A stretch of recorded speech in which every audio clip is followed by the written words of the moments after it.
It's the biggest show of the year with state championships in 3 different sports. 1 o'clock Central Time is when it all went down. Wednesday, April 6th, 2023, the official trade of the longest tenured player in Packers franchise history. When the calendar flips to March, teams fall into one of 2 categories: prepping for the NCAA tournament or fighting to get in it. As a youngest child myself, I can relate to Drew Doust on the tough love and pressure from the family, but it goes without saying he's far more athletic than I ever was. It's NFL Draft Week in Titletown, and who better to talk about it than our resident draft expert, Ryan Wood. Welcome to the second half of the baseball season. Craig Counsell said it last night after Milwaukee took a road series from the Mets.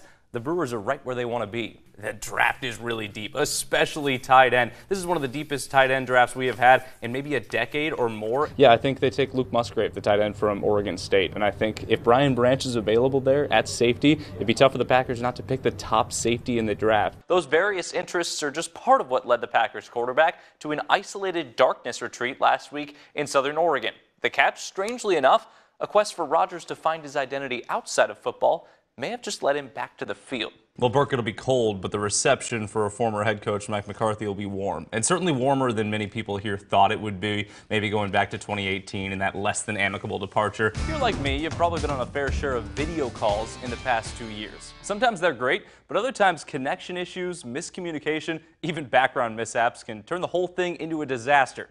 Now imagine trying to navigate all of that and translate everything to the highest level of football in the entire world. It feels like this losing streak has gone on forever, and as much as we talked about run the table in the pregame show and those rallying cries from 2016, it looks like this team, especially with the 9 injuries today, just doesn't have it in them right now. 2 big factors swaying the betting markets this week: the weather and the must-win nature of the game for the green and gold. We saw 4 D tackles on the line and everybody within 10 yards of the line of scrimmage on a 3rd down look, on a 3rd and short look. So if the Packers bring that out of the bag, oh man, this defense could have multiple options. The Brewers welcomed the Braves to Milwaukee this week for the first time since, well, they were the Braves. Little head spinner there. The first 2 games of this series were not that. A 1-0 win by Milwaukee Monday, a 3-0 triumph by Atlanta last night, and predictably the rubber match flipped that trend right on its head.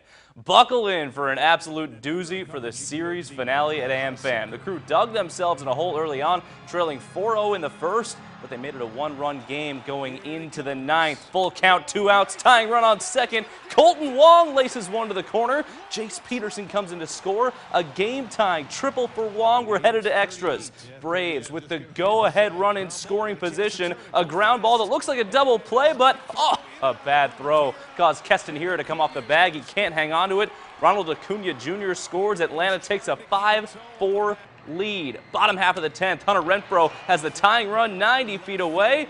That's deep enough for a sac fly. Luis Urias scores, and we are knotted up at 5. To the 11th, Braves threatening again. Travis d'Arnaud slaps one to the right side. Are you kidding me? Atlanta goes back on top. It's 6-5. But how about this? Keston Hiura, after just being called up from AAA today, making a costly mistake at first, he gets his redemption. It's a no-doubt walk-off home run to deep center field. The 2-run shot is your walk-off as the crew wins a shootout. 7-6, your final. One more game in the AFC. This one gave us the highlight of the day. Under 30 seconds to go, Jets and Patriots tied at 3, New York punting the ball away, hoping for overtime. Marcus Jones takes it at his own 16-yard line. He cuts right toward the boundary. Looks like he's bottled up. Gets a block. Cuts to midfield. Punter can't get him. One man to beat for the win. Are you kidding me? Marcus Jones scores the game winner on a punt return with just 7 seconds left. The first punt return touchdown in the NFL this season. New England beats the Jets for the 14th straight time. 10-3, the final. Number 1 play of the week is yours truly. My first appearance in my own top 5 plays. I was dive bombed by a bat at the lacrosse center yesterday morning, but check out the quickness.